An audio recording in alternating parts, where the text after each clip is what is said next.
حبايب قلبي، عاملين ايه؟ يا رب تكونوا بخير وفي احسن حال. هنسمي الله ونصلي على الحبيب المصطفى. اللهم صل وسلم وبارك على سيدنا محمد وعلى اله وصحبه وسلم تسليما كثيرا. واللي يصلي على النبي ويدوس لايك للفيديو. يمكن في ناس كتير هتستغرب من الفيديو ده. النهارده الجمعه وكنا صايمين بقى صيام النص من شعبان. ربنا يعيد عليكم الايام المباركه دي بالخير واليمن والبركات.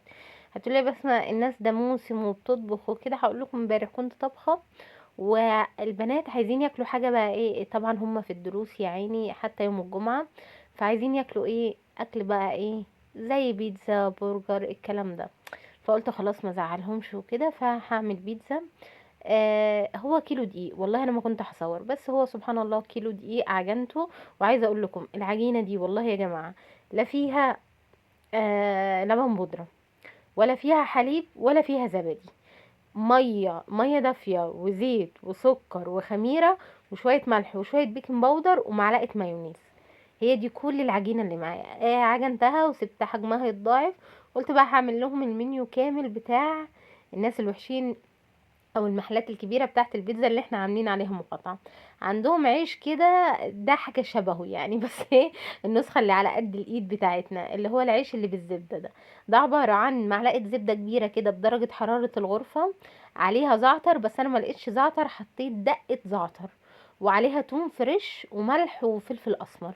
طبعا بنعمل الخليط ده كله مع بعض وبنفرده في العجينه بتاعتنا دي. وبنضيف عليه بقى ايه؟ عندك جبنه موتزاريلا، جبنه رومي، المتاح والموجود عندك. انا كان عندي شويه جبنه اللي هي ميكس بتاع موتزاريلا فريش، افضل انواع الاجبان بصراحه بدون منازع. موتزاريلا فريش يا جماعه نمبر 1 في الاجبان بصراحه، وبالذات الحريف. جبت الميكس زي ما انتم شايفين كده بتاع موتزاريلا فريش، حطيت شويه وهبتدي ان على فكره لو حطيتوا فيها جبنه رومي كمان هتبقى حلوه قوي. وهبتدي ان انا اقفلها زي ما انتم شايفين كده. قفليها بالشكل اللي انت حباه، عايزه تعمليها مدوره مربعه براحتك. هما بيعملوها كده بشكل مستطيل، وبعدين بيقسموها كده ايه، مربعات صغيره. بس انا عملتها زي ما انتم شايفين كده.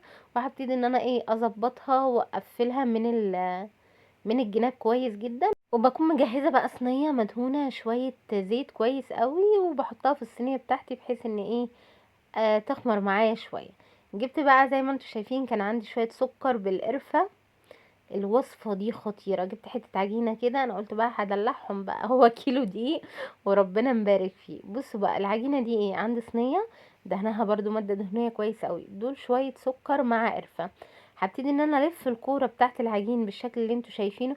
على فكره انت ممكن تحطي الكوره بتاعت العجين دي، ممكن تحطيها كلها في السكر بالقرفه، بس انا قصدي اسيب الجزء اللي من تحت ده عشان ايه لما يجي يدخل الفرن العيش او العجينه بتاعتي تستوي براحتها من غير ما تتحرق. لان وارد ان السكر ده لو حصل القعر بتاع الصينيه في العجينه، ان هي العجينه تمسك في الصينيه بسبب السكر لما يتكرمل، او تتحروق كده طعمها ما يبقاش الطف حاجه. فانا بعمل ايه؟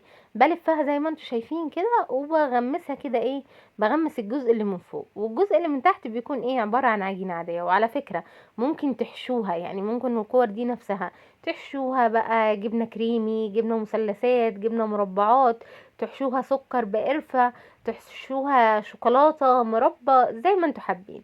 انا حبيت ان هي تكون ساده وان انا اعمل لها ايه سكر بالقرفه. طبعا البيتزا اي حشو عندك براحتك، يعني عندك حتة لانشون، عندك حتة سوسيس، عندك شوية بسطرمة، صدر فرخة، علبة تونة، لحمة مفرومة، المتاح والموجود عندك. انا كان عندي شوية. بصوا بقى اللي عارف بسمة من زمان، انا ما بحبش السوسيس او النقانق، بس يا جماعة بتاعت موتزاريلا فريش فظيعة فظيعة، وطعم التدخينة فيها. انا عمري في حياتي ما دقت سوسيس بالجمال نقانق يعني زي بتاعت الموتزاريلا فريش اللي هي الميكس. خطيرة خطيرة، والتدخين فيها كده تحفة.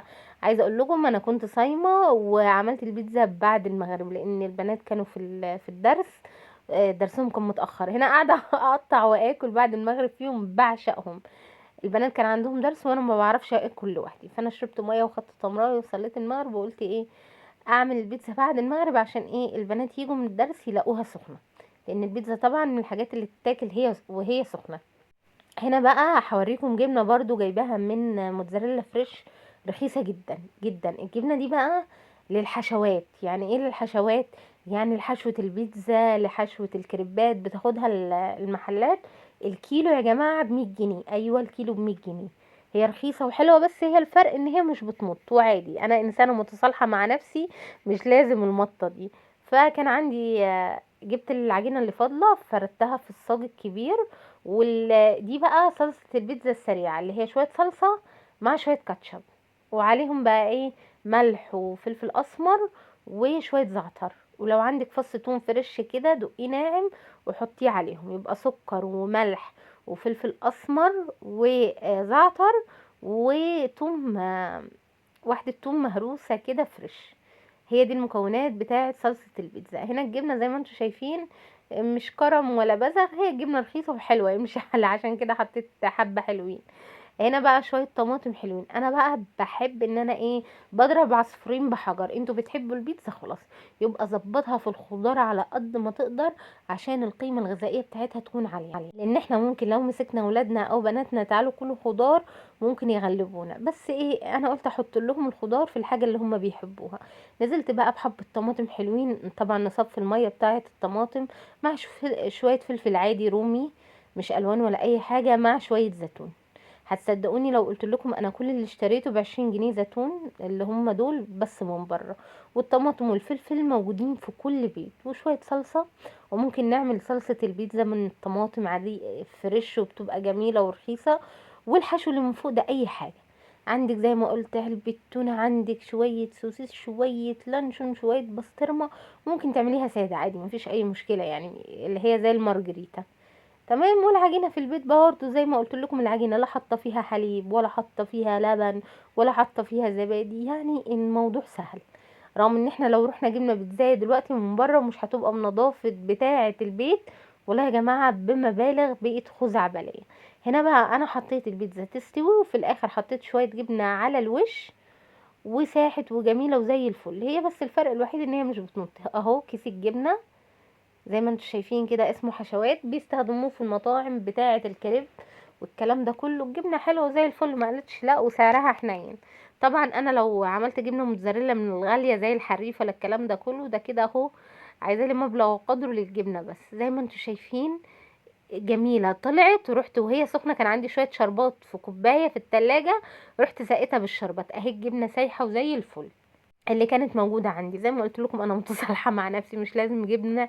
يعني لما بيكون عندي الحريف بحط لهم الحريف وبحط لهم جبن حلوة، بس دي موجودة مش هتقول لا. وجميلة. ده بقى اللي كان تحفة. هنا بصوا بحاول افتحه لكم، بس حرفيا مولع نار سخن جدا، شايفين الدخان طالع منه ازاي. موضوع العيش بالزبدة ده وهم هش وجميل. والعجينة فاجئتني بصراحة، كانت هشة وطرية وجميلة جدا، رغم ان هي زي ما قلت لكم ما كانتش متكلفة، كانت عادية جدا. وزي ما انتم شايفين عملنا وليمة يعني، وتشكيل اهو عيش بزبدة، وعملنا كمان حلو كمان كرات السينابون، وفضل ونعمة من رب العالمين. بتمنى فيديو النهاردة يكون عجب حضراتكم. لو عجبكم الفيديو شير ولايك واشتراك وتفعيل الجرس عشان يوصلكم كل جديد على قناتي. واشوفكم على خير في فيديوهات تانية كتيرة. مع السلامة.